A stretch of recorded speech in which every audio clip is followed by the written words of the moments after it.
হুর মানে কি? যে সমস্ত নারীকে আল্লাহ তাআলা জান্নাতে সৃষ্টি করেছেন তাদেরকে বলা হয় হুর। জান্নাতের রমণীদের আল্লাহ তাআলা জান্নাতি পুরুষদের জন্য উপহার হিসেবে রেখেছেন। আল্লাহ তাআলা তাদেরকে জান্নাত প্রাপ্ত পুরুষদের সাথে বিয়ে দেবেন, ফলে তারা স্বামী স্ত্রী হিসেবে চিরকালের জন্য জান্নাতে বসবাস করতে থাকবে। মহান আল্লাহ বলেন, كذلك وزوجناهم بحور عين আর আমি তাদেরকে বড় চোখ বিশিষ্ট হুরদের সাথে বিয়ে দেব। জান্নাতের হুর হবে চিরকুমারী ও সমবয়সের প্রেম সোহাগিনী।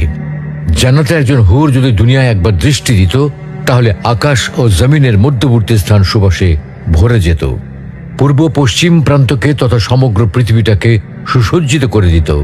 প্রতিটি চোখ সব জিনিস থেকে দৃষ্টি ফিরিয়ে তার দিকে চেয়ে থাকত এবং সৃষ্টিকুল আল্লাহর প্রশংসা ও বড়ত্ব বর্ণনা করত।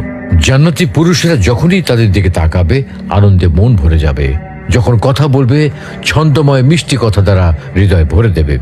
জান্নাতের রুম সমূহে যখন তারা ঘোরাফেরা করবে, তখন তাদের আলোতে রুমগুলো আলোময় হয়ে যাবে। জান্নাতের অধিবাসী নারী পুরুষগণ হবে একই বয়সের পরিপূর্ণ যুবক যুবতী।